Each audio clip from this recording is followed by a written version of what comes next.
ஸ்ரீராம ஜெயம். சர்க்கம் 11. பானசாலையில் மாருதி. சந்தோஷம் சமணமிட்ட பின் நவ வியாகரண பண்டிதரான ஹனுமான் யோசித்தார். இப்படி ராவணனின் அந்தப்புரத்தில் சுகமாக தூங்கும் ஒருத்திக்கா என் பிரபு இத்தனை அவஸ்தைப்பட்டிருக்கிறார்?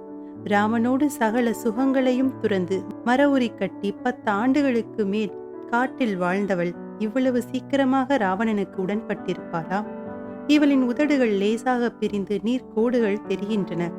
இவள் லங்காதிபதியின் பிரிய பத்தினியாக இருக்க வேண்டும். கங்கா ஜலத்தில் நீராடியவர் களிஜலம் கலக்கும் இடத்தில் குளிப்பாரோ? ஆபரணங்களை மூட்டையாய் கட்டி வீசியவள் இத்தனை ஆபரணங்களை அணிந்து தூங்குவதா? நான் வானரன், என் புத்தி அவசரமானது என்று புத்தியை நொந்தபடி அங்கிருந்து நடந்தார்.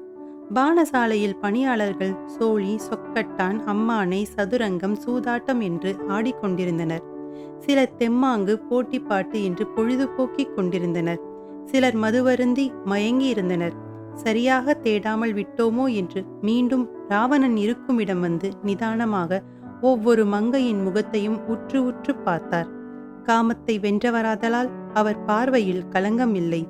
மறுபடி பானசாலைக்கு சென்றார். அங்கு எல்லாமே தங்க வெள்ளி பாத்திரங்கள்தான். திராட்சை, பேரிச்சை, கரும்பு, பனை, இழுப்பை பழங்களிலிருந்து தனித்தனியே சாறு எடுத்து கொம்புத்தேன், அடைத்தேன், வெல்லம் கலந்து ஏலம், கிராம்பு, குங்குமப்பூ, பச்சை கற்பூரம், ஜாதிக்காய் பொடித்து போட்டு பானம் தயாரித்து வைக்கப்பட்டிருந்தது. கும் என்று மனம் வீசியது.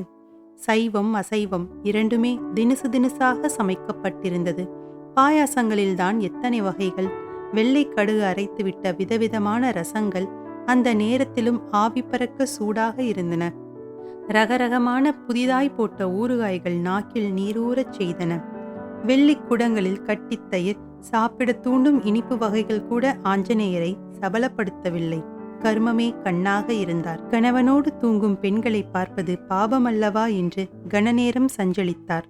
பிறகு என் மனதில் விகாரமில்லை, அதனால் தோஷமில்லை என்று சமாதானம் செய்து கொண்டார். நாக கண்ணீரிலும் கந்தர்வ தேவ கண்ணீரிடையும் தேடினார். எங்கும் காணாமல் மீண்டும் ராவணனின் படுக்கை அறைக்கு வந்தார் ஆஞ்சநேயர்.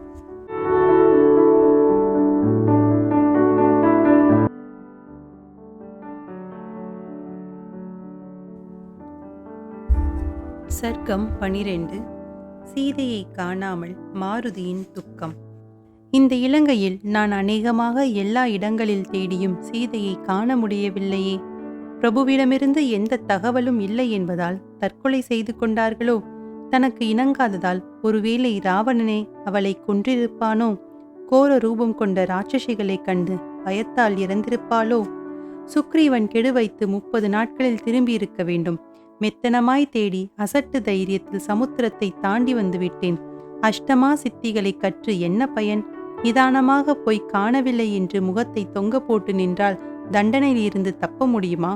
அக்கரையில் ஆவலோடு காத்திருக்கும் அங்கதனையும் வானர வீரர்களையும் சாகடித்த பாவம் என்னை சூழாதா? சிரமமான காரியம் என்று உணராமல் செருக்குடன் வந்து அகப்பட்டு கொண்டேனே.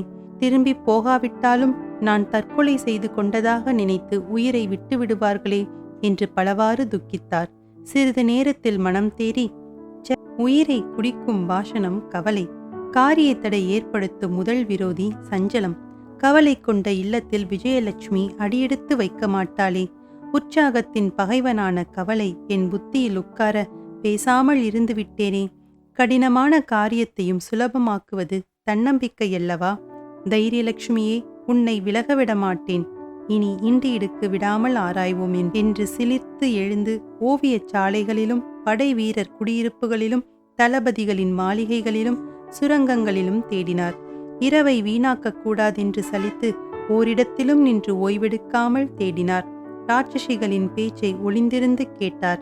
நீர்நிலைகளிலெல்லாம் அலசினார். மிதிலா இளவரசியான மைதிலியை மட்டும் காணவில்லை.